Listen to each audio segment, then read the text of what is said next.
I don't know about you, but I am looking forward to a 2024 filled with nerdy conversations about homeschool curriculums and homeschool routines and strategies and all the nitty-gritty details of this beautiful, wonderful homeschool life. Are you going to join me?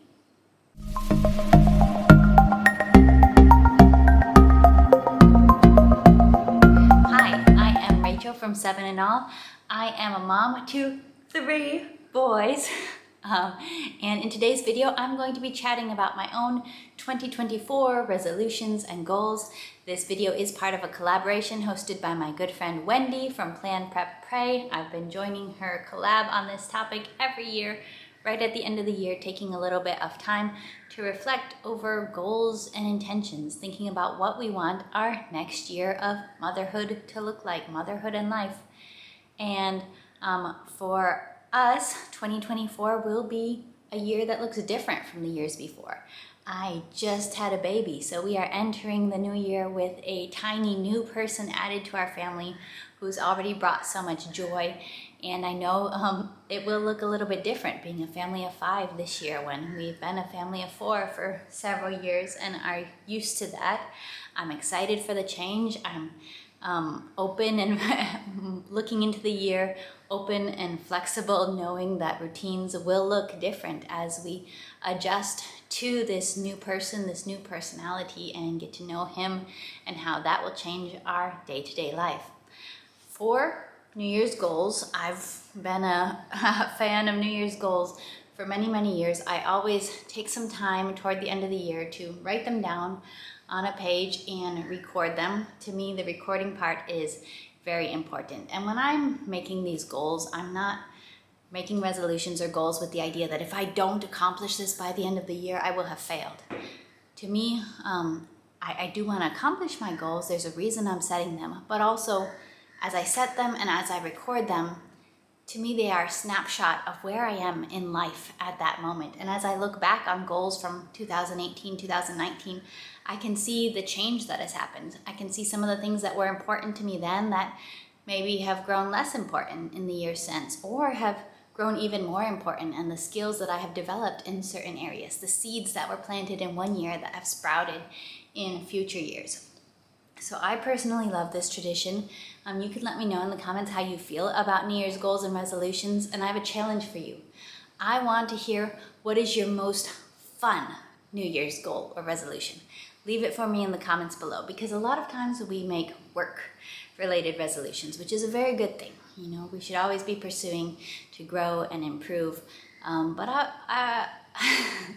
grown-up life can be slightly lacking in fun at times. So I'd like to hear what is your resolution for fun? What is your one that makes you just smile?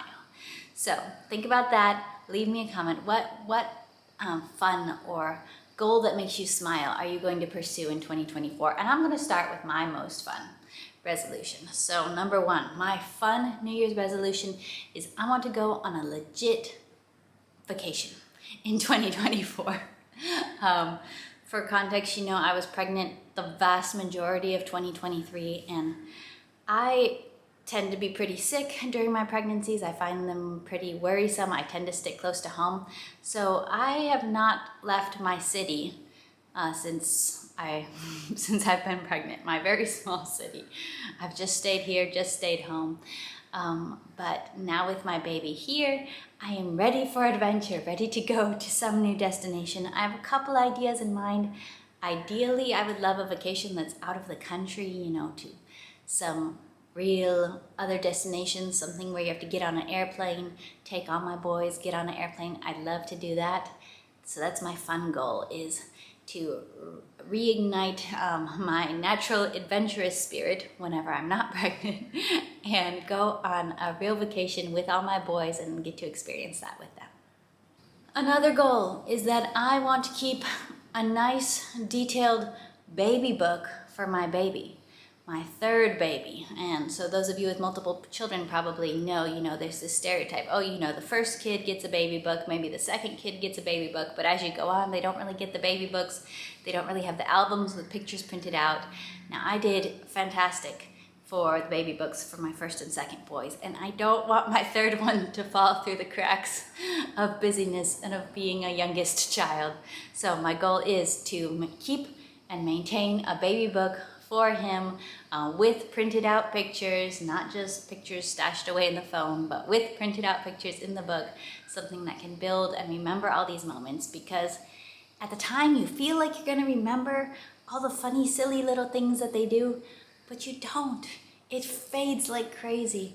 So I do want to make it a priority to record about him through the coming weeks and months, and just keep track of these precious little memories that will go by so fast. I know his first year is gonna fly by. So keeping a baby book for baby number 3. Another goal. This one's kind of also on the topic of getting more adventurous again.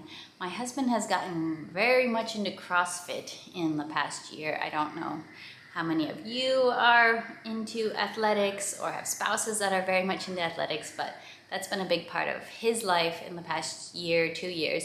And my main role has been watching our children while he goes to work out. But he's mentioned wanting me to, go and try it out with him or do some workouts with him. So I'm not saying I want this to be a regular thing, but I'd at least like to try to participate in this hobby of his a little bit, go and have some experience of doing CrossFit together. I feel like in the earlier years of our marriage, we did pretty much everything together. We did errands together. But in these years of marriage where we have small children, it's a lot more of managing 2 different directions. I watch the kids and you can do this. You watch the kids, I can do that. You go on errands and I'll manage this. It's been a lot more of divide and conquer. And I'm seeing maybe through trying out a little bit of CrossFit with him, we can figure out a way to, try to experience each other's hobbies or do a little bit more together. Now, of course, there still is the children, so we will have to figure out a way to do that with the kids, perhaps. We shall see how that goes, but that's something I'd like to experiment with. I am not an athlete. I like outdoorsy stuff like hiking, kayaking, that kind of stuff, but I'm not usually just someone to just work out for the sake of working out. But in a few months, as my body is healed, I want to try that out. So that's one of my goals, do some CrossFit with my husband. Another goal, and this is more toward my work, business, is I would love to hit 10K subscribers here on YouTube. And you guys can help with that.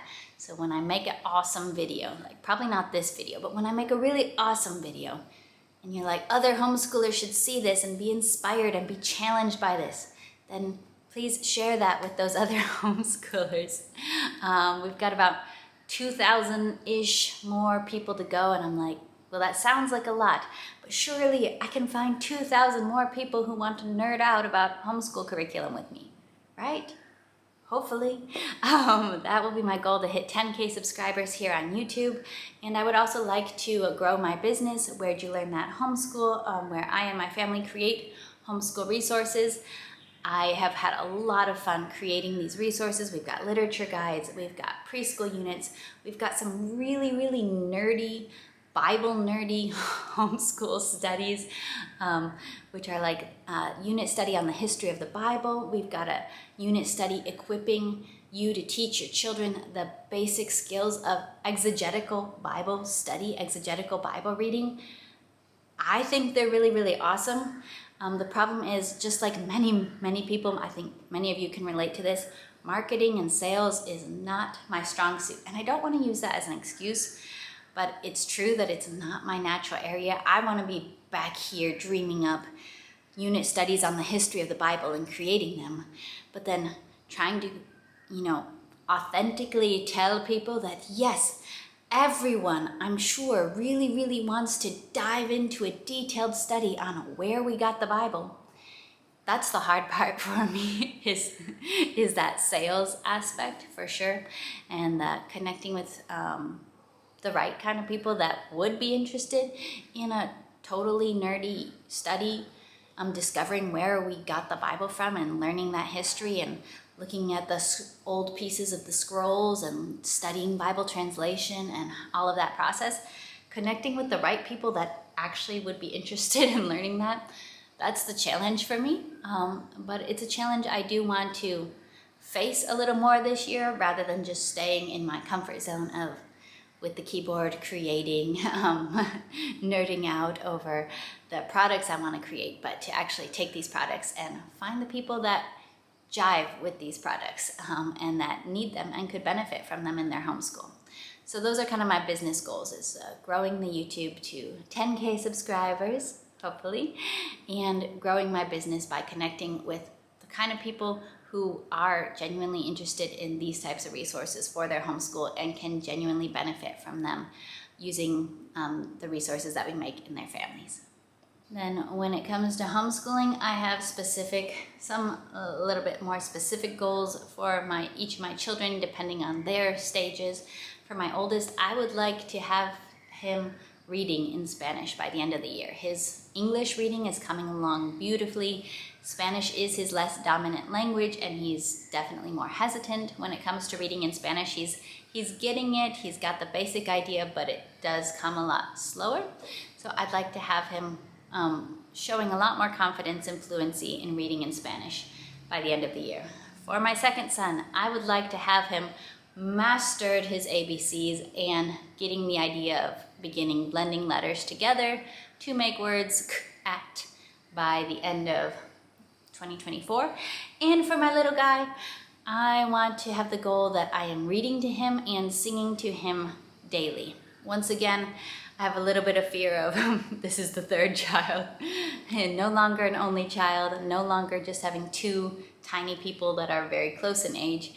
Now that life has kind of shifted toward doing more of kids stuff, I want to remember to still be doing the baby stuff, still be doing the lullabies, still be doing the board books, not just kind of packing him along into the big kid stuff, but taking the time to do this baby stuff during his very short baby season. So getting out the board books, which I have faithfully saved and collected, they're all right behind me on my board book shelf, doing the board books and doing the lullabies in English and Spanish, but making sure to not totally get swept away into our big kid activities with boys who are riding bikes and wanting to roller skate and doing all this big kid stuff, but slowing down and doing the baby things as well. All right, that's my goal. Those are some of the things I'm dreaming of, thinking about, working towards as I look toward 2024. I hope that you will join me on the journey. I give updates on our homeschool and family life every month, and I share a whole lot of other videos throughout the month. I typically do 2 videos a week, talking about curriculum, talking about homeschool strategy, routines, effectiveness, encouraging you and challenging you to be the best homeschool mom that you practically and reasonably can be. All right, I will be seeing you next time. Please follow along and give this video a thumbs up. I'll be seeing you. Bye.